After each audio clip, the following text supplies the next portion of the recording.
7 জন গ্রেপ্তার, নেই বৈধ নথি। ইডির তদন্তের মাঝেই সক্রিয় ঝাড়গ্রাম জেলা পুলিশ। রাজ্যে অবৈধভাবে বালি পাচারের অভিযোগে নজরদারি ও অভিযান শুরু করেছে কেন্দ্রীয় তদন্তকারী সংস্থা ইডি।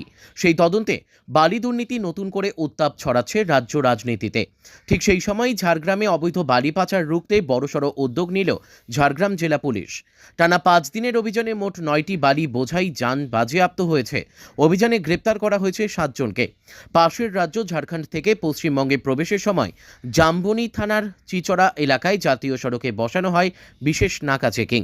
সেখানে আটক হয় 7টি বালি বোঝাই ট্রাক। পরে জামবনি থানার আইসি অভিজিৎ বসু মল্লিকের নেতৃত্বে পৃথক অভিযানে বাংলা ও ঝাড়খণ্ড সীমান্তের ধরসা এলাকা থেকে বাজেয়াপ্ত করা হয় আরও 2টি বালি বোঝাই ট্রাক্টর। পুলিশ সূত্রে জানা গিয়েছে, আটক হওয়া গাড়িগুলোর অধিকাংশের কাছেই বৈধ সিও কিংবা কোনো রেটেক। পুলিশ সূত্রে জানা গিয়েছে, আটক হওয়া বাড়িগুলির অধিকাংশের কাছেই বৈধ সিও কিংবা অন্য কোনো বৈধ নথি ছিল না। ধৃতদের মধ্যে 2 ট্রাক্টর চালকের পরিচয় জানা গিয়েছে। সরোজ বাগদি, বাড়ি ওড়িশার ময়ূরভঞ্জ জেলার কুলডিহা গ্রামে। অপরজন লক্ষ্মীরাম মুর্মু, ঝাড়খণ্ডের বাদবাটি গ্রামের বাসিন্দা। শুক্রবার অভিযুক্তদের গ্রেপ্তার করে ঝাড়গ্রাম জেলা আদালতে পেশ করলে মহামান্য বিচারক 14 দিনের জেল হেফাজতের নির্দেশ দেন।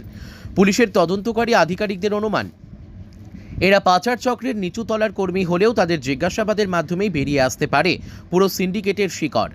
ঝাড়গ্রাম জেলার অতিরিক্ত পুলিশ সুপার অপারেশন গুলাম সারোয়ার বলেন, অবৈধ বালি পাচারের বিরুদ্ধে অভিযান অব্যাহত থাকবে। বৈধ কাগজপত্র ছাড়া বালি পরিবহন করলে কোনোভাবেই ছাড় দেওয়া হবে না।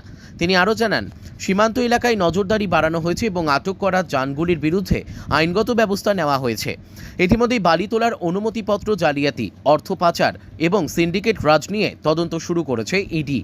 সেই পরিস্থিতিতে ঝাড়গ্রামে পুলিশের সক্রিয়তা প্রশাসনিক মহলে নতুন গুরুত্ব পাচ্ছে।